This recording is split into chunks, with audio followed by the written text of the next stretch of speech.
Good morning. मागच्या व्हिडिओमध्ये आपण औपचारिक पत्र म्हणजेच विनंती पत्र ह्याचा अभ्यास केलेला आहे आणि ते पत्र तुम्ही आपल्या कंपोजिशन बुकमध्ये लिहिलेलं असेलच. आज आपण बातमी लेखन ह्याचा अभ्यास करणार आहोत. बातमी कशा प्रकारे लिहायची ह्याविषयी अभ्यास करणार आहोत. बातमी ही दोन प्रकारे असते. एक म्हणजे प्रश्नोत्तर. बातमी दिलेली असते आणि त्यावर प्रश्न विचारले जातात. जसे ह्या पुस्तकामध्ये आहेत बघा.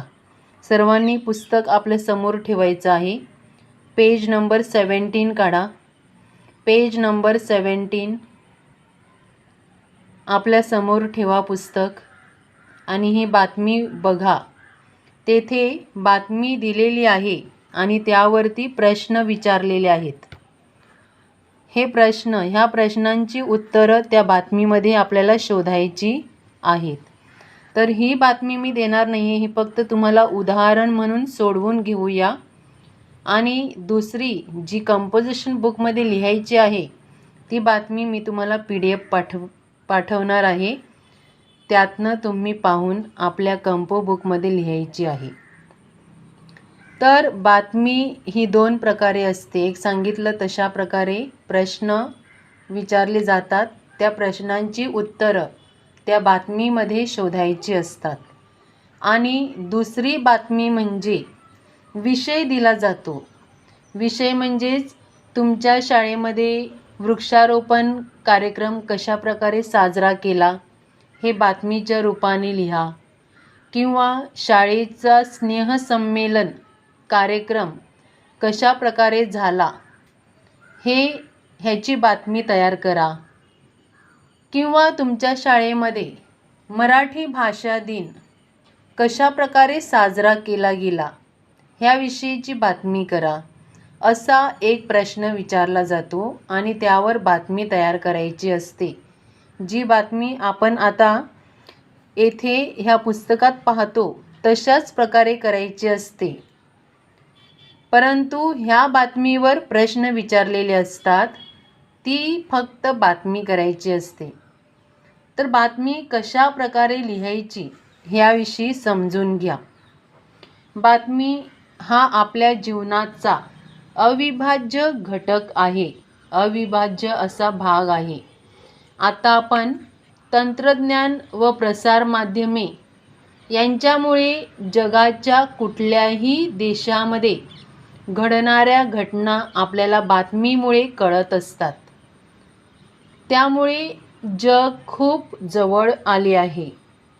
दैनंदिन जीवनात घडणाऱ्या घटनांच्या बातम्या ह्या आपल्याला वृत्तपत्र म्हणजेच न्यूजपेपर, TV, रेडिओ किंवा इंटरनेट, मोबाईल ह्या संकेतस्थळावरून आपल्याला मिळत असतात. आकाशवाणी, दूरदर्शन, वर्तमानपत्र, न्यूजपेपर अशी वेगवेगळी प्रसारमाध्यमं आहेत. ह्या प्रसारमाध्यमातून आपल्याला बातम्या एका क्षणामध्ये कळत असतात. मग ती बातमी जगाच्या कुठल्याही कानाकोपऱ्यात घडलेली असेल कोणतीही घटना, तर ती घटना आपल्याला एका सेकंदामध्ये मोबाईलवर सुद्धा कळत असते. तर ह्या बातम्यांद्वारे आपल्याला घडून गेलेल्या किंवा घडत असलेल्या आणि घडणाऱ्या अनेक विविध घटनांची तपशीलवार म्हणजे अगदी डिटेल माहिती मिळत असते. बातमी लेखनासाठी चौफेर वाचन असणं आवश्यक आहे. भाषेचे उत्तम ज्ञान, लेखन कौशल्य, व्याकरणाची जाण, सोपी व सुटसुटीत वाक्यरचना हे गुण असणं आवश्यक आहे. त्यामुळे बातमी आपण अधिक आकर्षक, अधिक सुंदर बनवू शकतो किंवा करू शकतो. बातमी ही आजच्या यंत्रयुगीन जीवनामध्ये माणसाच्या जीवनाचा अविभाज्य घटक झालेली आहे. त्यामुळे परिस्थितीचे वस्तुनिष्ठ चित्रण करणारी बातमी लिहिणे, म्हणजेच एखाद्या गोष्टीची बातमी आपल्याला करायची असेल, उदाहरणार्थ अपघात झालेला असेल, त्या अपघाताची बातमी, अपघात म्हणजेच ॲक्सिडेंट, त्या अपघाताची बातमी जर करायची असेल तर ती बातमी करताना प्रत्येक गोष्ट लक्षात घेणं आवश्यक आहे. तसेच तो अपघात घडल्यापासून ते शेवटपर्यंतची क्रमवार माहिती त्या बातमीमध्ये असणं आवश्यक आहे. आणि हे एक महत्त्वाचं लेखन कौशल्य तुमच्याजवळ असणं महत्त्वाचं आहे. एखादी बातमी देऊन त्यावर कृती दिल्या जातील. आता परीक्षेला तुम्हाला बातमी दिली जाते आणि त्यावर कृती म्हणजेच प्रश्न विचारले जातात. त्या प्रश्नांची उत्तरे तुम्ही त्या बातमीमध्ये शोधून लिहायची असतात. परिसरात साजरे झाले, मग ती बातमी कोणकोणती असते बघा. परिसरात साजरे झालेले कार्यक्रम, तुमच्या आजूबाजूला कोणकोणते कार्यक्रम झालेले आहेत त्याविषयीची बातमी असू शकते. उदाहरणार्थ मराठी भाषा दिन, स्नेहसंमेलन, शालेय घडामोडी, वृक्षारोपण, सहल, आपत्ती व्यवस्थापन वगैरेंची माहिती देऊन बातमी लेखनासाठी मुद्दे दिले जातात. आणि त्या बातमी लेखनासाठी मुद्दे हे शब्द किंवा चित्रे यांच्या सहाय्याने दिले जातात. आलं लक्षात? तर ही बातमी जवळजवळ 50 ते 60 शब्दामध्ये तुम्हाला बनवायची असते. परंतु आता ह्या वर्षी तुम्हाला मी बातमी ही जी देणार आहे ती प्रश्नोत्तराच्या रूपामध्ये देणार आहे. तर बातमीवरील कृती म्हणजेच प्रश्न सोडवताना कोणकोणत्या गोष्टी लक्षात घ्यायच्या ते समजून घ्या. सर्वप्रथम संपूर्ण बातमी ही बारकाईने वाचावी. बारकाईने म्हणजे लक्षपूर्वक वाचणे आवश्यक आहे. बातमीचा आशय नीट समजून घेतला पाहिजे. म्हणजेच ही बातमी कशाविषयी दिलेली आहे त्याचा संपूर्ण अर्थ तुम्हाला समजला पाहिजे. म्हणजेच कोणते प्रश्न विचारलेले आहेत त्यांची उत्तरं तुम्हाला पटकन त्या बातमीतून शोधता आली पाहिजेत. आलं लक्षात? बातमीतील प्रश्न पाहून त्या अनुषंगाने बातमी परत एकदा नजरेखालून घालावी. तुम्ही बातमीवरती जे काही प्रश्न दिलेले आहेत ते प्रश्नसुद्धा वाचा. ते प्रश्न वाचल्यानंतर परत एकदा बातमी नजरेखालून घाला. म्हणजे त्या प्रश्नांची उत्तरं तुम्हाला लगेच त्या बातमीत सापडतील किंवा मिळतील. बातमीत उल्लेखलेले स्थळ, दिनांक आदी महत्त्वाच्या गोष्टी असतात आणि त्या संदर्भाने उत्तरे लिहायची असतात. काही वेळेला दिनांक, स्थळ ह्यावरील सुद्धा प्रश्न विचारले जातात आणि त्या प्रश्नांची उत्तरं त्या बातमीमध्ये असतात. ती व्यवस्थित लक्षपूर्वक जर तुम्ही वाचली तर तुम्हाला त्याची उत्तरं व्यवस्थित लिहिता येऊ शकतील. आता बातमी लेखनासाठी आवश्यक गुण कोणकोणते गुण असायला पाहिजेत? सांगितल्याप्रमाणे भाषेचे उत्तम ज्ञान असणं आवश्यक आहे. तसेच व्याकरणाची समज, तुम्हाला व्याकरण हे माहिती असलं पाहिजे. लेखन कौशल्य तुमचं महत्त्वाचं आहे. रायटिंग स्किल, तुम्हाला बातमी ही व्यवस्थित लिहिता आली पाहिजे. बातमी लिहिताना सोपी व सुटसुटीत वाक्यरचना असणं आवश्यक आहे. तसेच तुमचं वाचन असणं महत्त्वाचं आहे. बातमीचे अचूक असं विश्लेषण करणं महत्त्वाचं आहे. बातमीमध्ये नेहमी तटस्थ भूमिका घ्यायची असते. तटस्थ म्हणजे तुम्हाला जे काही वाटत आहे तेच त्या बातमीमध्ये लिहायचं आहे आणि ती क्रमानुसार व्यवस्थित लिहिणं महत्त्वाचं आहे. बातमी लिहिताना कुणाच्याही भावना दुखावल्या जातील अशा प्रकारची वाक्ये किंवा शब्द नसावेत आणि बातमी ही भूतकाळात लिहावी. आता हे जे मी तुम्हाला आता स्पष्टीकरण दिलं, हे स्पष्टीकरण बातमी लेखनावर जेव्हा प्रश्न विचारला जातो त्याविषयीचं आहे. तर बातमी ही कशा कशा प्रकारची केली जाते? सांस्कृतिक म्हणजेच कल्चरल, क्रीडा, राजकीय, इकडे दिलेलं आहे बघा, सांस्कृतिक, क्रीडा, कृषी म्हणजे शेतीविषयक, फार्माविषयक, त्यानंतर शैक्षणिक, एज्युकेशनल, सामाजिक म्हणजे सोशल, वैज्ञानिक म्हणजे सायन्स विषयी, आणि दैनंदिन घटना, ज्या रोज घटना घडत असतात त्याविषयी बातमी केली जाते. तर आत्ता आपण जी बातमी पाहणार आहोत ती बातमी तुमच्या पुस्तकात आहे बघा. ती फक्त तुम्हाला समजण्यासाठी मी सांगते. तुम्हाला जी कंपोजिशन बुकमध्ये बातमी लिहायची आहे ती मी तुम्हाला नंतर दाखवणार आहे. त्या अगोदर ही बातमी आपण वाचूया. खालील बातमी वाचून त्याखाली दिलेल्या प्रश्नांची उत्तरे लिहा. जिल्हा परिषद उच्च प्राथमिक शाळा उतरवली या शाळेत कला शिबिराचा समारोप संपन्न. दिनांक लोकप्रतिभा दिनांक 20 डिसेंबर. चित्रकला शिबिराचा समारोप. उतरवली तालुका भोर. उतरवली येथील जिल्हा परिषद उच्च प्राथमिक शाळेत 10 दिवसांचे चित्रकला शिबिर नुकतेच संपन्न झाले. 19 डिसेंबर रोजी दुपारी 4 ते 6 या वेळात शिबिराचा समारोप समारंभ साजरा झाला. या शिबिराची सांगता प्रसिद्ध चित्रकार श्री अविनाश शिवतरे यांच्या सप्रात्यक्षिक मनोगताने करण्यात आली. आपल्या जीवनातील कलेचे महत्त्व सांगताना प्रत्येकाने कोणती ना कोणती कला शिकणे आवश्यक आहे हा विचार त्यांनी आपल्या मनोगतातून व्यक्त केला. समारंभाचे अध्यक्षस्थान उच्च प्राथमिक शाळेचे मुख्याध्यापक श्री सदाशिव शिंदे यांनी भूषवले. कला शिक्षिका श्रीमती सुनीता सोमन यांनी प्रमुख पाहुणे व उपस्थितांचे आभार मानले.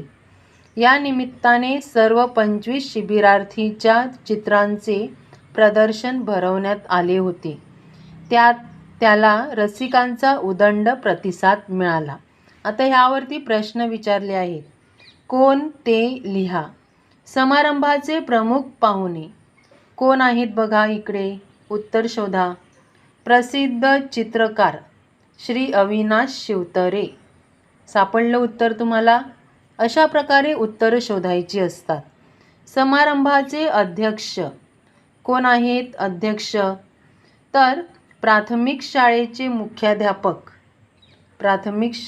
मुख्याध्यापक श्री सदाशिव शिंदे. इकडे उत्तर आहे बघा. अशा प्रकारे उत्तरं त्या बातमीमध्येच असतात.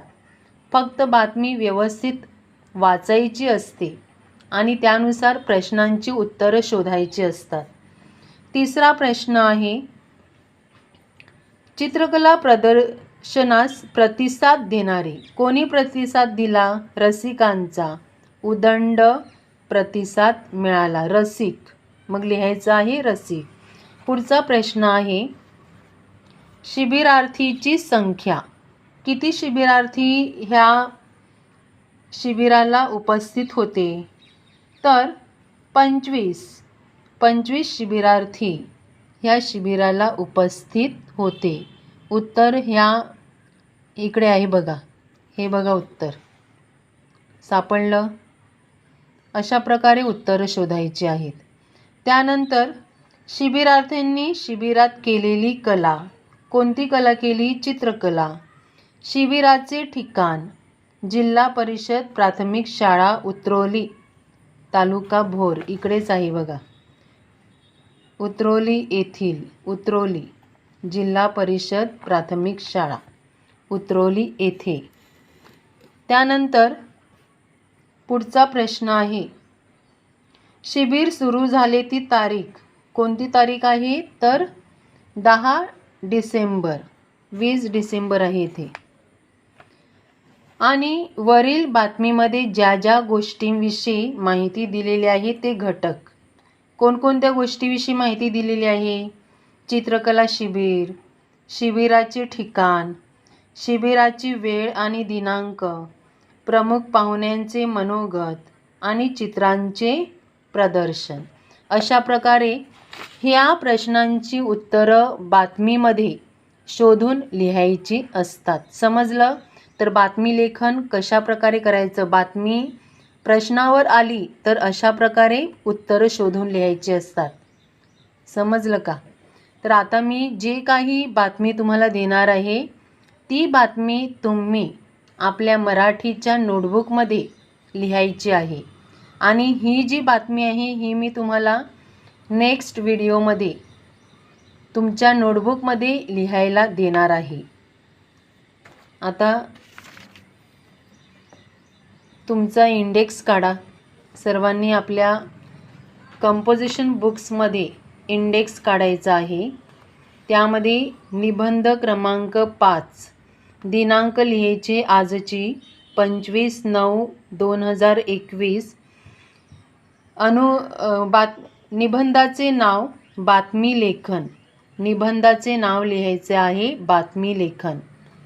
आणि ही जी बातमी आहे ती आपल्या नोटबुकमध्ये व्यवस्थित लिहायची आहे. लेफ्ट साईडला सांगितल्याप्रमाणे मागच्या वेळेला जसा तुम्ही प्रश्न लिहिलेला आहे तसाच हा बातमी लेखनाचा प्रश्नसुद्धा लेफ्ट साईडलाच लिहायचा आहे.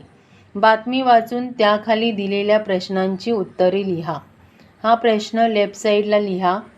आणि राईट साईडला अशा प्रकारे निबंध क्रमांक 5 बातमी लेखन हेडिंग लिहायचं आहे. दिनांक 25/9/2021. अशा प्रकारचा चौकोन काढायचा आहे. पहिल्यांदा चौकोन काढा व्यवस्थित पेनाने चौकोन काढा आणि त्या चौकोनामध्ये ही बातमी लिहायची आहे. खालचा जो चौकोन तुम्ही कंप्लीट करणार आहात तो शेवटी झाल्यावर कंप्लीट करा. समजलं? शारदा प्रशाला श्रमदान शिबिर संपन्न. सासवड दिनांक 23 येथील शारदा प्रशालेच्या 8वी व 9वीच्या वर्गांचा श्रमदान शिबिराचा कार्यक्रम सासवडपासून 5 किलोमीटरवरील सुपे या गावी झाला. श्रमदान शिबिरात भाग घेणारे सुमारे 250 विद्यार्थी सुपे या गावी शुक्रवार दिनांक 21 सप्टेंबर 2021 रोजी येऊन पोहोचले. त्यांची राहण्याची व्यवस्था गावातील विठ्ठल मंदिरात करण्यात आली होती. दुसऱ्या दिवशी सकाळी लवकर उठून सर्व विद्यार्थी श्रमदानासाठी तयार झाले. प्रथम गाव सफाईचा कार्यक्रम झाला. नंतर नाश्ता होऊन विद्यार्थी गावातील प्रमुख रस्ता तयार करण्याच्या कामाला लागले. शनिवार, रविवार, सोमवार या 3 दिवशी विद्यार्थ्यांनी रोज 8-8 तास काम करून गावातील विहीर साफ केली आणि देवळाची रंगरंगोटी केली. सोमवारी रात्री गावकऱ्यांनी विद्यार्थ्यांना साधे पण रुचकर जेवण दिले. मंगळवारी पहाटे विद्यार्थ्यांनी परतीचा प्रवास सुरू केला. आता ह्या बातमीवरती प्रश्न दिलेला आहे. एक लाईन सोडा आणि प्रश्न लिहा, उत्तरे लिहा. श्रमदानाचे वार कोणकोणते वार आहेत? शनिवार, रविवार आणि सोमवार त्या बातमीमध्येच लिहिलेले आहेत. त्यानंतर शाळेचे नाव काय आहे? शारदा प्रशाला. अशाच प्रकारे चौकोन काढायचे आहेत. विद्यार्थ्यांची इयत्ता 8वी व 9वी. श्रमदान केलेले गाव कोणते आहे? सुपे. विद्यार्थ्यांनी केलेली श्रमदानाची कामे: गावातील विहीर साफ केली, देवळाची रंगरंगोटी केली. अशा प्रकारे हे बातमी आपल्या मराठीच्या नोटबुकमध्ये सर्वांनी कंप्लीट करायची. मराठीच्या कंपोजिशन बुकमध्ये मराठीच्या कंपो बुकमध्ये कंप्लीट करायची आहे. व्यवस्थित ऐका. मागच्या वेळेला एका मुलाने विचारलं होतं कोणत्या बुकमध्ये पत्रलेखन लिहायचं. तर मला वाटतं मुलं व्हिडिओ ऐकत नाही आहेत आणि पाहत नाहीत असं वाटते. जवळजवळ अर्ध्यापेक्षा कमी मुलांची प्रेझेंटी येते. म्हणजे बाकीची मुलं होमवर्क किंवा व्हिडिओ ऐकत नाही आहेत आणि पूर्ण करत नाही आहेत. तुमच्या नोटबुक आणि कंपोजिशन बुक लवकरच चेकिंगसाठी घेतल्या जाणार आहेत. त्यामुळे तोपर्यंत तुम्ही आपल्या नोटबुक आणि कंपोजिशन बुक लवकरात लवकर कंप्लीट करायच्या आहेत. तुम्हाला माहिती आहेच, नोटबुकला आणि कंपोजिशन बुकला मार्क आहेत, 10-10 मार्क आहेत. जर तुम्ही व्यवस्थित कंप्लीट केलेलं असेल तर तुम्हाला आयते 10 मार्क मिळू शकतात. त्यामुळे थोडी मेहनत घ्या आणि जे काही लिहून दिलेलं आहे ते कंप्लीट करा. तसेच तुम्हाला प्रोजेक्ट दिलेला आहे मी. प्रोजेक्ट हा 3 कविता लिहिण्याचा आहे आणि कशा प्रकारे लिहायचा हे सुद्धा तुम्हाला मी समजावून सांगितलेलं आहे. त्यानंतर सुद्धा तुम्हाला मी दाखवलेलं आहे कशा प्रकारे लिहायचा तो. फुलस्केप पेपर घ्या आणि त्यावरती पहिल्या पेजवरती तुमचं नाव, रोल नंबर, डिव्हिजन, सब्जेक्ट सर्व काही लिहायचं आहे. मी परत एकदा दाखवेन ते पेज. व्यवस्थित प्रोजेक्ट तयार करायचं आहे. त्यामध्ये तुम्ही क्रिएटिव्हिटी दाखवली तरीही चालेल. व्यवस्थित कलर वगैरे भरून बाजूला त्या कवितेच्या बाजूला त्या कवितेचं जे काही चित्र आहे पुस्तकातील ते ड्रॉ करून कलर करून व्यवस्थित सुंदर रंगामध्ये रंगवलं आणि सुंदर अक्षरामध्ये कविता लिहिल्या तर तुम्हाला 10 पैकी 10 मार्क मिळतील. म्हणून ह्या 3ही गोष्टी तुम्हाला जेव्हा सांगतील तेव्हा सबमिट करायच्या आहेत. प्रोजेक्ट पेपर, नोटबुक आणि कंपोजिशन बुक. 5 झालेले आहेत. 5ची 5 कंपो कंप्लीट करायचे आहेत.